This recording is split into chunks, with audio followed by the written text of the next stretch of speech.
මග්ගේ බිරිඳ වෙනස් වෙන්නේ නැහැ ජීවිතේට. 65ක් ඉඳලා 66 දී වෙනස් වුණා. ඒ හින්දා ඕනම දෙයකට ඇලෙන්න හදිසිය හරි ගලව ගන්න පුළුවන් වෙන්න.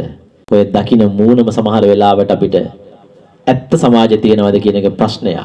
ඔබ හැම වෙලාවෙම තේරුම් ගන්න මේ ලෝකේ ඕනම දෙයක් ඕනම තප්පරයකදී වෙනස් වෙන්න පුළුවන්. ඔබ හිතන්න එපා මෙහෙම මගේ බිරිඳ මාත් එක්ක අවුරුදු 25ක් එකට හිටියා. මගේ බිරිඳ වෙනස් වෙන්නේ නැහැ ජීවිතේට කියලා හිතුවට 25ක් ඉඳලා 26 වෙනි අවුරුද්දේ එයාගේ හිත වෙනස් වෙන්න පුළුවන්. ඔබ මෙහෙම හිතන්න එපා මගේ ස්වාමියාට දැන් අවුරුදු 30ක් මාත් එක්ක පවුල් කරනවා.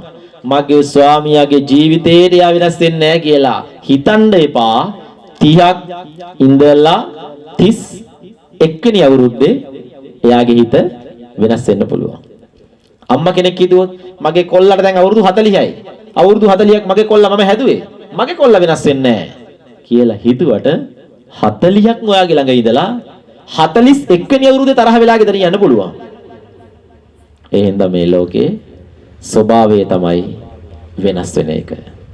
මිනිස්සු හැම තප්පරේදීම වෙනස් වෙනවා.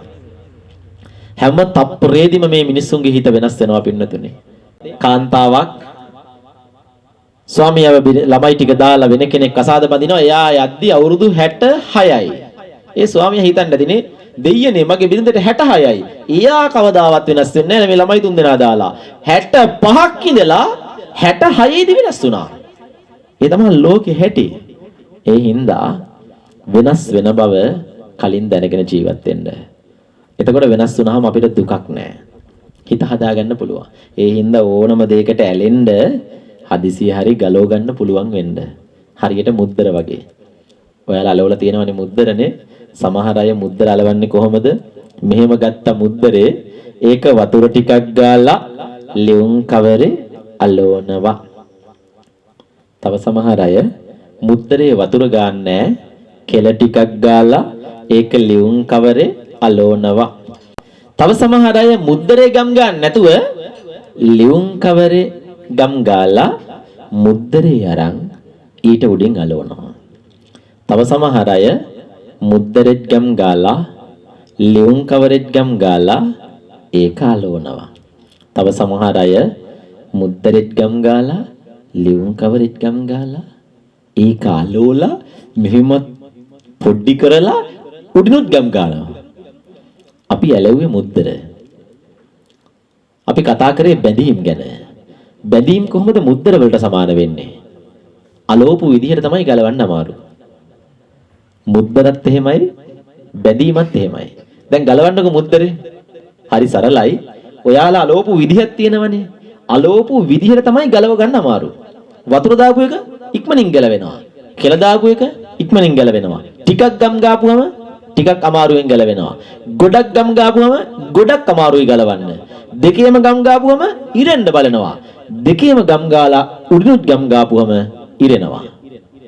ඔයාලා මුද්දරේ අලෝපු විදිහටනේ ගලවන්න අමාරු. බැඳීමත් එහෙම තමයි. අල්ල ගත්ත විදිහට තමයි ඒක ගලව ගන්න අමාරු. ඒ නිසා ඕනම වෙලාවක ගලව ගන්න පුළුවන් වෙන්න අල්ල ගන්න. තේරුම් අරගෙන ඕනම වෙලාවක ගලව ගන්න පුළුවන් වෙන්න ජීවිතය අල්ල ගන්න. මිනිස්සු අපි දකින්න තරම් සුන්දර නැහැ. ඔය දකින්න මූණම සමහර වෙලාවට අපිට ඇත්ත සමාජය තියෙනවද කියන එක ප්‍රශ්නයක්. ඔකට හරි ලස්සන සූත්‍රයක් තියෙනවා මම ඒක කියන්න යන්නේ නැහැ. ඔයාලට හිතෙනවා නම් මට මිනිස්සුන්ව තේරුම් ගන්න බෑ කියලා කියවලා බලන්න. සංයුත්ත නිකායේ තියෙනවා සත්ත්‍ය ජටිල කියලා සූත්‍රයක්. ඒක කියනවා න වන්න රූපේන නරෝ සුජාතෝ න විශ්වසේ ඉත්තර දස්සනේන. ලස්සන කතා කරනවා මිනිස්සුන් අඳුනගන්නේ කොහොමද කියලා. සමාජ මිනිස්සුන්ව අඳුනගන්නේ කොහොමද කියලා ඒකේ කතා කරනවා.